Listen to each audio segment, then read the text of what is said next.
नमस्कार, आप देख रहे हैं इंडिया बोल रहा है और आपके साथ मैं हूं किरण। कभी हाउडी मोदी के मंच पर साथ देखने वाले दो बड़े नेता, कभी नमस्ते ट्रंप के जलसे में एक दूसरे की तारीफों के पुल बांधने वाले ये चेहरे, इन दोनों की मुलाकात एक बार फिर से टल गई है।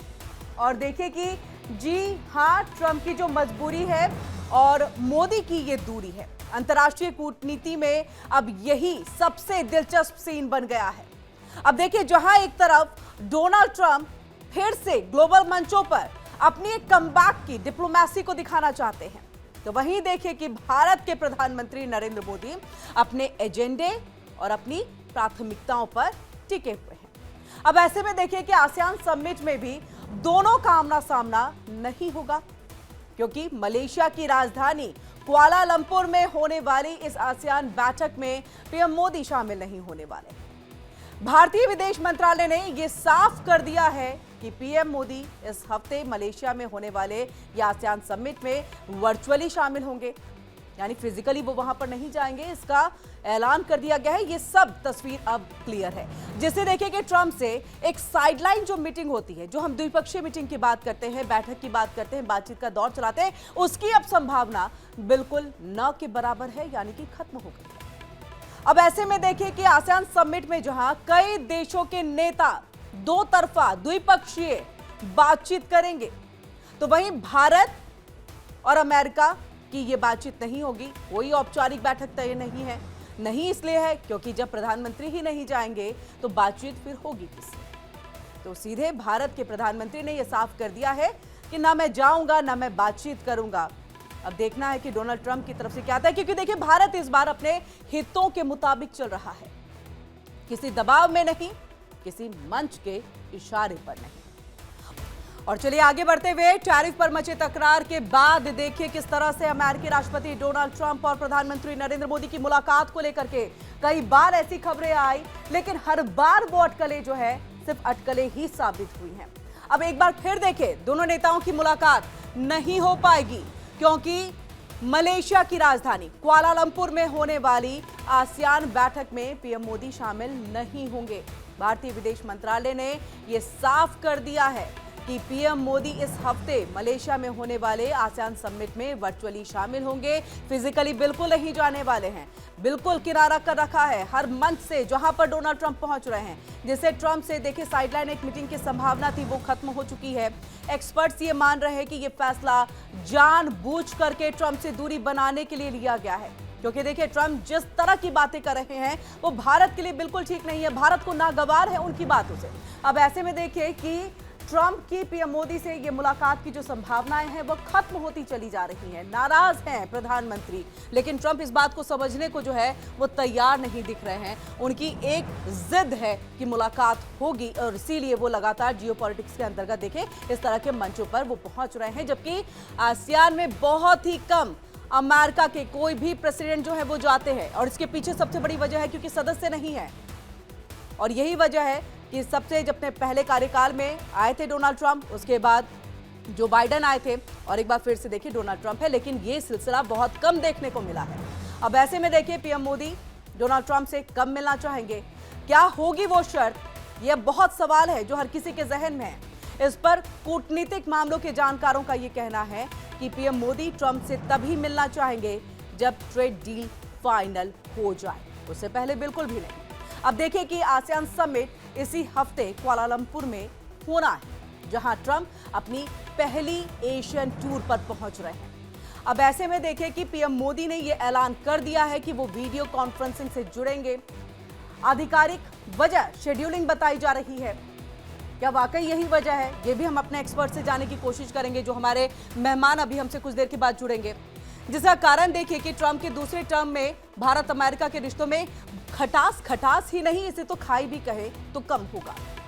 ट्रंप ने भारत पर 50% टैरिफ लगाया, कह रहे हैं कि पहले रूस से तेल की खरीद बंद करो, और भारत ये मानने के लिए तैयार नहीं है। भाई ये हमारे देश का मसला है, हम आपकी बातों से क्यों चलें, ये भारत कह रहा है।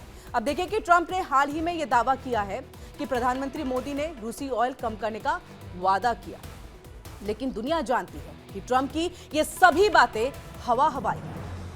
भारत का मंथली ऑयल इंपोर्ट डेटा पूरी दुनिया के सामने है, जो ये बताता है कि भारत ने रूस से तेल खरीद को घटाया नहीं है, बल्कि और ज्यादा बढ़ा दिया है। कम कीमत में मिलेगा तो क्यों नहीं, कोई भी देश अपने बेनिफिट के लिए, अपने देश के लोगों के लिए क्यों नहीं इस तरह का जो है कदम आगे बढ़ाएगा। अगर उसे कम कीमत पर तेल कहीं से चीजें मिल रही हैं तो हर कोई इसी तरफ जाएगा। यानी देखिए, अमेरिका के राष्ट्रपति भारत के मामले में सफेद झूठ बोल रहे हैं, और ये सिर्फ तेल को लेकर के नहीं है, बल्कि इससे पहले आप देख लीजिए सीज फायर को लेकर के भी डोनाल्ड ट्रंप ने झूठ बोला। एक बार नहीं, तकरीबन 32-35 कहे ना जाने उन्होंने कितनी बार बोला कि अब गिनती करना भी जो है वो मुश्किल हो चुका है। और अब उसके बाद जब एक बार आपने कह दिया कि रूस से भारत तेल नहीं खरीदे, भारत ने उसको लेकर के तस्वीर भी साफ कर दी, क्लियर कर दिया, ये बता दिया कि हमने ऐसी कोई बात डोनाल्ड ट्रंप से नहीं की है। उसके बाद भी लगातार डोनाल्ड ट्रंप इस बात का जिक्र कर रहे हैं, बार बार कह रहे हैं कि इस साल के अंत तक में भारत रूस से तेल खरीदना कम कर देगा, जबकि ये सफेद झूठ है। और यही सबसे बड़ी वजह है कि प्रधानमंत्री नरेंद्र मोदी नाराज है, शब्दों के जरिए नहीं, क्योंकि मैच्योर कंट्री की तरह भारत जो है वो अपने आप को पेश करना चाहता है कि हम शब्दों से नहीं खेलेंगे, हम अपनी भावनाओं के जरिए हम कहीं पर ना जा करके जो है और कहीं ना कहीं दूरी बना करके ये बताने की कोशिश करेंगे कि हम आपके हर एक फैसले से जो भारत के खिलाफ उठ रहे हैं उसके अगेंस्ट में हैं। और चलिए, हमारे साथ यहाँ पर कुछ खास मेहमान जुड़ चुके हैं, एक बड़ा पैनल जुड़ चुका है, स्वागत कर लेते हैं, उनका तारुफ करा देते हैं। रिटायर्ड कर्नल संजीव मलिक जी हमारे साथ जुड़ चुके हैं, विदेशी मामलों के जानकार हैं, बहुत बहुत स्वागत है सर। कुछ देर के बाद retired major doctor Ali Shah ji भी जुड़ेंगे, डिफेंस एक्सपर्ट है। और वहीं हमारे साथ प्रोफेसर स्वर्ण Singh, international school of studies JNU के हैं, वो भी हमारे साथ जुड़ चुके हैं, आपका भी बहुत बहुत स्वागत है। डॉक्टर धीरज कौल, भू राजनीतिक विश्लेषक है, वो भी हमारे साथ जुड़ चुके हैं, आपका भी बहुत बहुत स्वागत है। संजीव श्रीवास्तव जी, विदेशी मामलों के जानकार हैं, वो भी हमारे साथ जुड़ चुके हैं, आपका भी सर बहुत बहुत स्वागत है। सबसे पहले आपके पास कर्नल संजीव मलिक जी आते हुए, डोनाल्ड ट्रंप बार बार चाह रहे हैं कि मुलाकात एक हो जाए, पहले फोन पे बात, फिर सोशल मीडिया के जरिए कोशिश कर रहे हैं कि रिप्लाई आ जाए, रिप्लाई भी दे रहे हैं, प्रधानमंत्री की तरफ से रिप्लाई भी दिया जा रहा है, तारीफ कर रहे हैं तो उसके स्वागत भी कर रहे हैं, गाजा वाले मामले पे भी, लेकिन मुलाकात नहीं करना चाह रहे हैं। तो ये मुलाकात नहीं करना, ये दूरी बनाए रखना, डोनाल्ड ट्रंप को ये समझा पाएगा कि आपके सबसे अच्छे दोस्त जो आपके साथ चुनावी मैदान में भी खड़े थे, हाउडी मोदी, नमस्ते ट्रंप वाले तमाम चीजें चली थी, नाराज हैं, मनाने की आवश्यकता है। मैम थैंक यू और सभी को नमस्कार जी। देखिए, जो आज की सिचुएशन है और जो PM मोदी अवॉइड कर रहे हैं ट्रंप से मिलना, मैं कहता हूँ बहुत समझदारी भरा कदम है ये। देखिए, कहने को तो ये भी कहा जा सकता है कि अपॉर्चुनिटी मिस हो सकती है। सवाल ये है कि आज प्रेसिडेंट ट्रंप ने अपनी वो स्थिति बना ली है, वो एक दिन कुछ कह रहे हैं, दूसरे दिन कुछ कह रहे हैं, और दिन के तो छोड़ दीजिए, सुबह कुछ है, शाम को कुछ है। देखिए, क्या गारंटी इस बात की जाके कि वो मोदी साहब के साथ बैठ के और वहां पे कुछ ऐसी बातें करेंगे जो मोदी साहब को एसेज कर देंगे। वो वहां पे कमिटमेंट चाहेंगे, और कमिटमेंट भी चाहेंगे इस स्थिति में जबकि बैकडोर अभी टॉक्स जारी हैं, और हमारी जब अगस्त में जो चल रही थी वो सब टॉक्स फेल हुई हैं जस्ट बिकॉज की एडमेंसी के कारण।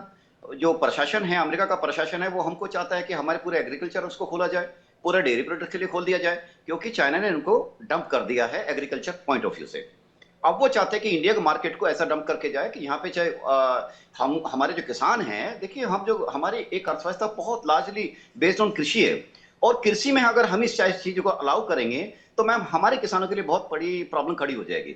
इस बात को देखते हुए प्राइम मिनिस्टर मोदी साहब ने रियलाइज किया कि नहीं, हम अपने 2 सेक्टर्स ऐसे हैं जो हम अमेरिकन प्रशासन के किसी के लिए भी नहीं खोलेंगे, क्योंकि दे आर प्रोटेक्टेड सेक्टर्स, और उसके लिए हमारे किसानों की जो अर्थव्यवस्था है, जो वो योगदान देते हैं और जो हम कोशिश कर रहे हैं उनकी आमदनी को दोगुना करने की, उसके लिए बहुत बड़ा सेटबैक हो जाएगा। अभी बात आती है कि हाँ, प्रेसिडेंट जो ट्रंप है वो कोशिश कर रहे हैं, वो कोशिश नहीं कर रहे मैम, वो मोदी जी को एक ट्रैप में लाने की कोशिश कर रहे हैं। एग्जाम्पल 2-3 एग्जाम्पल साइट करता हूं, आपको क्लियर है यानी कि वो अपने ट्रैक पर, मुद्दे को ट्रैक पे लाने की कोशिश नहीं कर रहे हैं उनको। जैसे एग्जाम्पल G7 में, जो G7 की मीटिंग में प्रेसिडेंट साहब भी गए थे और हमारे प्राइम मिनिस्टर साहब भी गए थे। ओटावा से अगले ही दौरान, G7 की मीटिंग के अगले ही दौरान ट्रंप साहब अमेरिका लौट जाते हैं, ऊपर से बुला लेते हैं, एक देश के सेनाध्यक्ष को बुला लेते हैं, और वहां से जब कनाडा में साथ साथ थे वहां मीटिंग ना करके, अगर मीटिंग करनी होती है इश्यू तब भी थे, मीटिंग ना करके उनको बुलाते हैं कि आप अमेरिका आइए, जाते हुए अमेरिका में स्टॉप कीजिए, क्योंकि वो वहां पर ऑफ सिंदूर के बाद की सिचुएशन को अपने फेवर में करना चाहते थे। यहां भी उनका यही है कि वो अपने जब मीटिंग के बाद 27-28 के बाद जब एक जॉइंट डिक्लेरेशन होएगा, ये कैसे मना किया जा सकता है कि वो उनसे आग्रह नहीं करेंगे कि आप बैठिए मेरे साथ, और वो क्या बोल देंगे इस बात का कोई इतरा नहीं है, और इतनी एम्बेरसिंग सिचुएशन कर देंगे कि एज ए कंट्री हमारे लिए भी वो बड़ी एम्बेरसिंग हो जाएगी। आज ही वो बगैर मिले ये अपनी अपनी बातों को कह रहे हैं कि मुझे मोदी साहब ने ये कह दिया, मोदी साहब ने ये प्रॉमिस कर दिया, और ये सब चीजों को देखते वो हमको साइकोलॉजिकली प्रेशर में रखना चाहते हैं और हमसे कमिटमेंट चाहते हैं कि हम उनकी बातों पर कुछ रिएक्ट करें। लेकिन मैम, मैं ये बात सही है, बहुत अच्छा इसको मानता हूं इंडियन गवर्नमेंट का रेस्पॉन्स कि हम उनकी बातों को ना ही वर्बली और ना ही किसी माध्यम से ऐसा कर रहे हैं। बड़ा कैलकुलेटेड रेस्पॉन्स हमारी गवर्नमेंट की तरफ से जा रहा है और एप्रोप्रिएट लेवल से जा रहा है। हाँ, कभी कभी ये बात हुई है कि जब ऐसे फोरम पे ट्रंप साहब ने प्राइम मिनिस्टर को टैग करके डायरेक्टली एक्स पे या किसी पे उनको लिया है, तो प्राइम मिनिस्टर साहब ने बहुत अच्छा पॉजिटिव रिस्पॉन्स दिया है। और मैं समझता हूं कि हमारी गवर्नमेंट बहुत ही एक वेल कैलकुलेटेड तरीके से चल रही है। उनको रिस्पॉन्स ना देना ये उनका इंसल्ट करना नहीं है, ये सिचुएशन को अवॉइड करना है, सो दैट, क्योंकि वो अमेरिका के राष्ट्रपति हैं, दुनिया उनको बड़े उसमें पावरफुल में देखती है। लेकिन जिस हिसाब से वो अनप्रेडिक्टेबल हुए हैं पिछले कई महीनों में, ये नहीं कहा जा सकता वो क्या बोल दें। इवन अगर वो टेलीविजन पे आ जाएं सबके सामने, पत्रकारों सामने आ जाएं, डर लेकर के तो एक देश को चला पाना मुश्किल होगा कि वो क्या कह दे, क्या कर दे, सामना तो करना पड़ेगा कहीं ना कहीं। मैं चाहूंगी इसका जवाब जो है संजीव श्रीवास्तव जी दे कि क्या वाकई सिर्फ इस मैटर को अवॉइड करने की वजह से ये मुलाकात का दौर नहीं चल रहा है, या फिर प्रधानमंत्री जो है वो मना कर रहे हैं कि मुझे नहीं जाना इन मंचों पर क्योंकि डोनाल्ड ट्रंप है वहां पर। अवॉइड करना क्या सही रहेगा, या फिर ये कहें कि वाकई ये बताने के लिए कि आपने गलत किया, जब तक ठीक नहीं करेंगे तब तक हम आपसे बात नहीं करेंगे या मुलाकात नहीं करेंगे? देखिए किरण जी, सबसे पहले तो मैं ये कहना चाहता हूं कि ये जो भारत के प्रधानमंत्री श्री नरेंद्र मोदी का आसियान की समिट में न जाने का जो निर्णय है, ये संभव है कि वो उन्होंने अपनी घरेलू प्रतिबद्धताओं की वजह से लिया हो। और लेकिन इस निर्णय से, और मैं एक बात स्पष्ट करना चाहता हूं आपके दर्शकों के लिए कि प्राइम मिनिस्टर मोदी तो नहीं जा रहे हैं, फिजिकल अपना प्रेजेंस वहां पर उनका नहीं है, लेकिन वर्चुअल माध्यम से वो जरूर इस सम्मेलन को संबोधित करेंगे और हमारे विदेश मंत्री श्री एस जयशंकर वहां पर मौजूद होंगे और वो भारत की सरकार का रिप्रेजेंटेशन करेंगे। भारत आसियान को बहुत ही बड़ी महत्ता देता है। भारत की जो पूरी एक्ट ईस्ट पॉलिसी है उसमें आसियान की सेंट्रलिटी है और भारत आसियान के सभी 10 राष्ट्रों के साथ गहरे और प्रगाढ़ संबंध स्थापित करने की दिशा में हमेशा बड़े से बड़े कदम उठा रहा है, चाहे वो फ्री ट्रेड एग्रीमेंट हो, चाहे वो अब तो हमने उनके साथ मिलिट्री ड्रिल्स भी कंडक्ट करना शुरू किया है, अपने जो अनेक नेवल एसेट्स का ऑपरेशनल डिप्लॉयमेंट भी हम करते हैं। और वो दिन बीत गए जब हम कभी लुक ईस्ट पॉलिसी पर चला करते थे। आज की जो पॉलिसी है वो एक्ट ईस्ट की पॉलिसी है और उसमें आसियान की सेंट्रलिटी है और आसियान को भारत बहुत ही महत्व देता है। और आसियान के इसी महत्व को देने की वजह से भारत के प्रधानमंत्री, जाहिर है कि जैसा कि मैंने कहा कि वो अपनी घरेलू प्रतिबद्धताओं की वजह से संभव है कि उन्होंने निर्णय लिया है, लेकिन ये जो रिप्रेजेंटेशन है वो भारत की सरकार थोड़ा सा यहाँ पर एग्री भी नहीं करूंगी, थोड़ा समझना कि घरेलू प्रतिबद्धता आपके हर मंच के लिए हो जाए, क्योंकि अगर हम 2014 से देख ले, प्रधानमंत्री ने ऐसा कोई सम्मेलन रहा हो जिसको उन्होंने छोड़ा हो। कोविड की वजह से भले ही छूट गया, 2022 में जितने सम्मेलन हुए वो उनके छूट गए, लेकिन कहीं ना कहीं कनेक्टेड वर्चुअली भी रहे हैं, इससे पहले वो मंचों पर जाते भी रहे हैं। लेकिन इस बार तो हम कई ऐसे मंच है जहां जहां डोनाल्ड ट्रंप, वहां प्रधानमंत्री नरेंद्र मोदी नहीं। तो ये मात्र वही है या इसके पीछे कुछ और भी देख रहे हैं आप? किरण जी, मैं अपनी बात को अभी मैंने आधा ही पूरा किया था और आपने बहुत ही अच्छा सवाल ये कर दिया है, तो ये मुझे मदद करेगा कि मैं अपने सवाल का जवाब और भी स्पष्ट तरीके से दे पाऊं। देखिए, ये जो निर्णय है, भारत के प्रधानमंत्री श्री नरेंद्र मोदी और भारत की सरकार किस मीटिंग में जाएगी, किस मीटिंग में नहीं जाएगी, किस नेता से मिलेगी, किस नेता से नहीं मिलेगी, ये भारत की सरकार तय करेगी। ये कोई दूसरा तीसरा पक्ष, कोई अन्य राष्ट्र किसी के दबाव में आकर के और किसी के अनेक तरीके के जो टैरिफ और अनेक तरीके के जो मनोवैज्ञानिक दबाव को बनाने की जो कोशिशें की जाती हैं, उसमें ये नया भारत नहीं उससे झुकने वाला। और ये जो निर्णय है, ये भारत की स्ट्रेटेजिक ऑटोनॉमी को दर्शाता है, ये भारत की रणनीतिक स्वायत्तता को दर्शाता है कि हमने तियानजिन की समिट में जाने का अगर निर्णय किया है तो ये भारत की सरकार ने तय किया है। शर्म अल शेख में हम नहीं जाएंगे, प्रधानमंत्री नहीं जाएंगे, ये भारत के प्रधानमंत्री डिसाइड करेंगे। आसियान में कोलालमपुर में नहीं जाएंगे, ये भारत के प्रधानमंत्री डिसाइड करेंगे। और कल को यदि हम डोनाल्ड ट्रंप से मिलने का निर्णय भी लेंगे तो ये भारत के प्रधानमंत्री ही डिसाइड करेंगे और कोई अन्य डिसाइड नहीं कर सकता।